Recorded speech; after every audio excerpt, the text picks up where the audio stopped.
On the eve of the anniversary of the attack on Pearl Harbor, we report from snowy Missoula, Montana, USA, on the campus of the University of Montana. There's a significance between our present surroundings and what happened at Pearl Harbor 81 years ago. The building behind me is Rankin Hall, named after Jeannette Rankin, a Montana politician who made history in 1916 as the first woman ever elected to the United States Congress. She was also the only member of Congress to cast a vote against participation in both world wars. In 1916, Ms. Rankin campaigned on social welfare issues, women's suffrage, and U.S. neutrality in World War I. Soon after her victory, she was faced with a momentous decision. In April of 1917, President Woodrow Wilson, who also campaigned on U.S. neutrality and ran on the slogan, "He kept us out of war," addressed Congress, asking for their vote to enter into the war.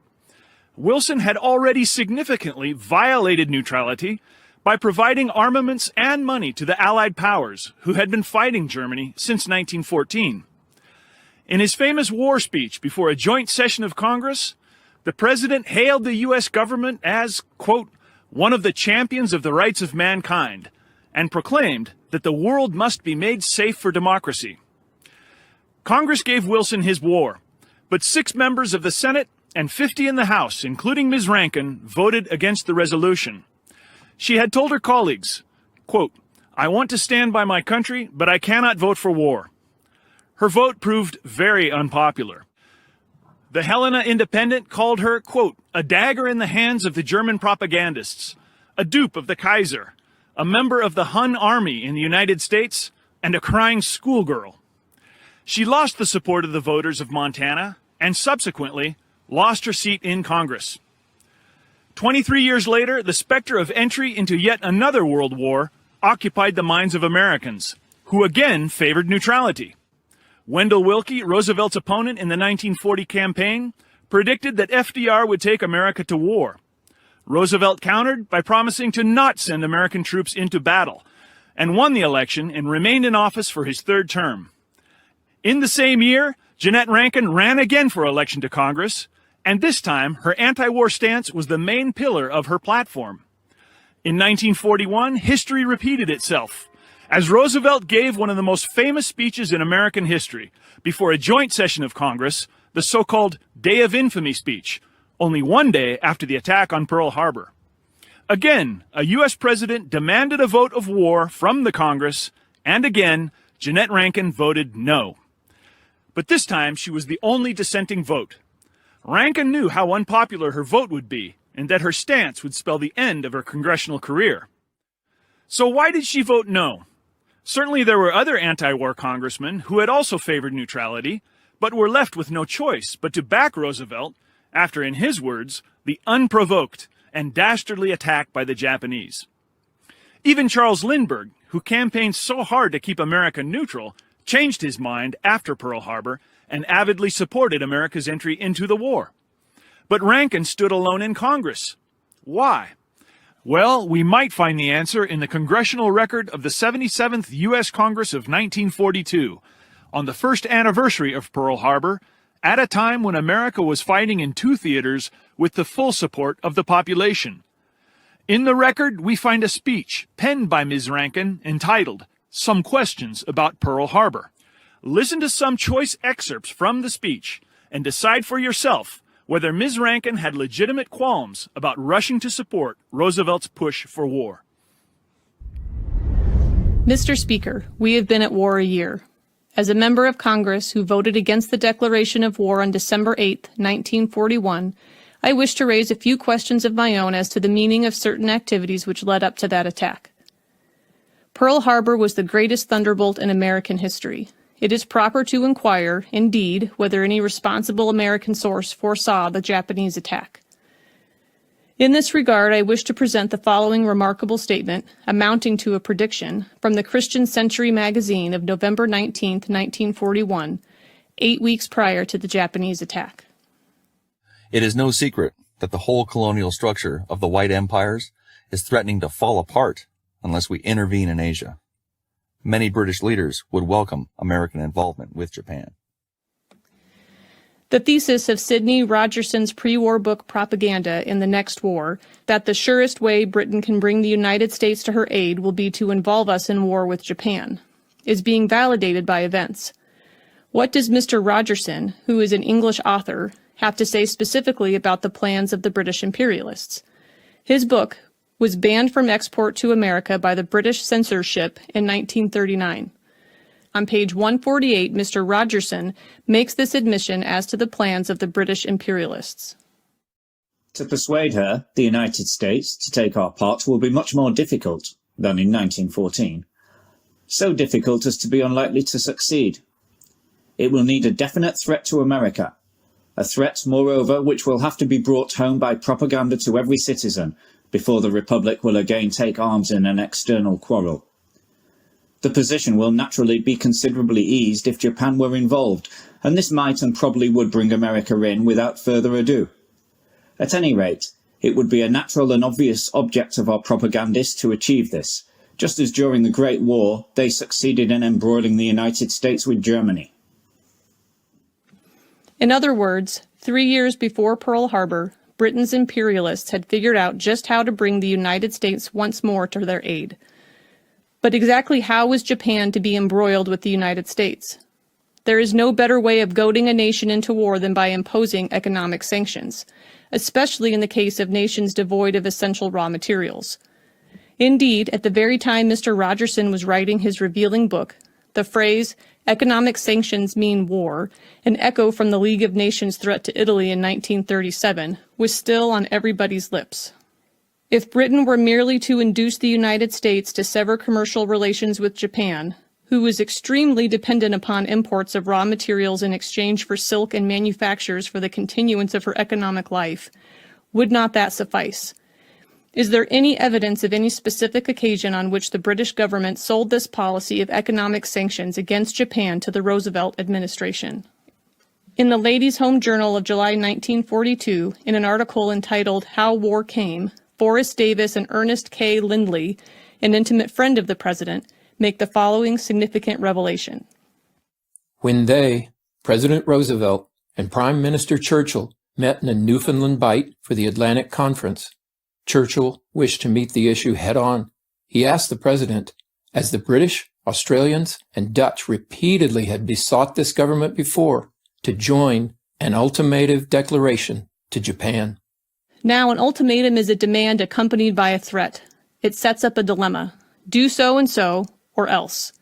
In this case, the punitive alternative to be offered to Japan was to consist, as we shall see, of an economic blockade. In other words, sanctions, an admitted provocation to war. But of what demand was the ultimatum itself? And what evidence do we have that President Roosevelt actually accepted Mr. Churchill's Atlantic Conference request that such an ultimatum be sent?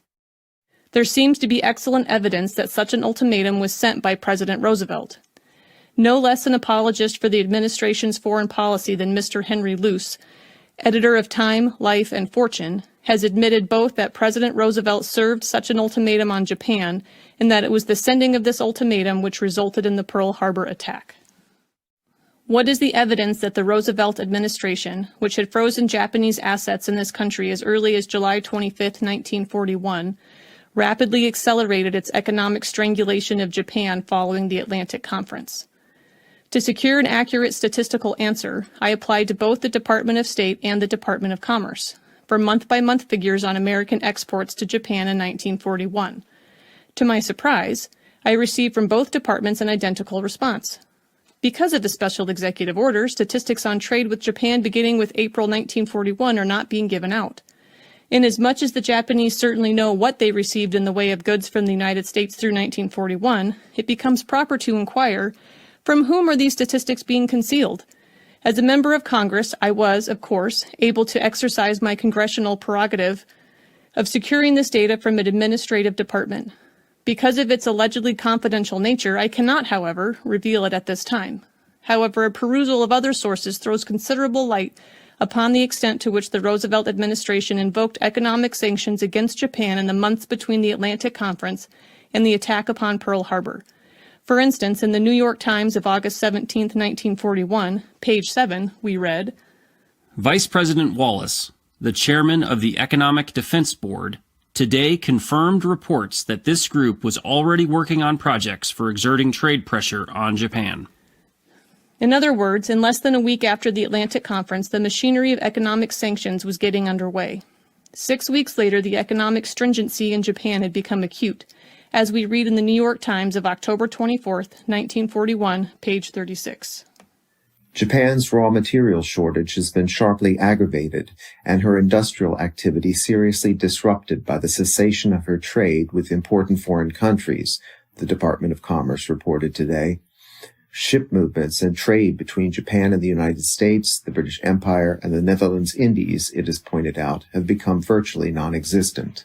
By December 2, 1941, 5 days before Pearl Harbor, we read in the New York Times of that date, page 6. Japan has been cut off from about 75% of her normal imports as a result of the Allied blockade, the National Industrial Conference Board reported yesterday. In an analysis entitled, "The Effects of the Allied Economic Blockade on Japan," the board asserted that despite the drastic restrictions imposed by that government to stretch out available supplies, the blockade may ultimately prove disastrous. A week before the attack on Pearl Harbor, I asked a prominent non-Japanese Oriental, "Is the situation in the Pacific as serious as it appears?" "Yes," he replied, "it is serious. Japan has no choice but to go to war or to submit to economic slavery for the rest of her existence."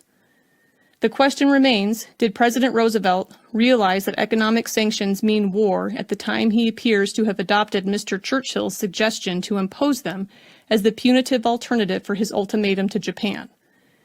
It is hard to see how he could have failed to realize this, inasmuch as he himself had made the following statement to the Volunteer Participation Committee on July 24, 1941, as reported in the Department of State Bulletin of July 26, 1941, page 72. Now, if we cut the oil off, they, the Japanese, probably would have gone to the Dutch East Indies a year ago, and you would have had war. Whereupon, immediately after the Atlantic Conference of 2 weeks later, Mr. Roosevelt proceeded to invoke these self-acknowledged war-producing sanctions. Was it not strange that Mr. Roosevelt, who, by refusing for years to enforce the Neutrality Act of 1936 to prevent shipments of war supplies to Japan despite popular demand, had largely contributed to supplying that nation with the raw materials for the armament now being used against our own troops? After the Atlantic Conference, when an incident with Japan seems to have been desired, suddenly changed his policy and not only cut off war supplies, but virtually everything required by the civilian population of Japan as well. As a member of the President's own party, Congressman Harton W. Sumners of Texas, chairman of the House Judiciary Committee, remarked in a letter to the Saturday Evening Post, published in that periodical on April 4, 1942, page 26. We have been a very foolish people, which has made it possible for politicians to get away with murder. This blaming the Pearl Harbor tragedy on the treachery of the Japs is like the fellow who had been tickling the hind leg of a mule trying to explain his bunged-up condition by blaming the mule for having violated his confidence. On November 27, 1941, the Chief of Naval Operations sent a message to the Commander-in-Chief of the Pacific Fleet, which stated in substance that the dispatch was to be considered a war warning, that Japan was expected to make an aggressive move in the next few days. Additional warnings were sent November 28th, November 29th, November 30th, December 1st, December 3rd, December 4th, December 6th, and December 7th, the last one arriving in Hawaii after the Japanese onslaught had begun. Thus, we see that for 2 weeks prior to the Pearl Harbor attack, almost daily warnings had been sent, not to mention less frequent precautionary dispatches earlier. What more could have been done in the way of warnings is hard to see.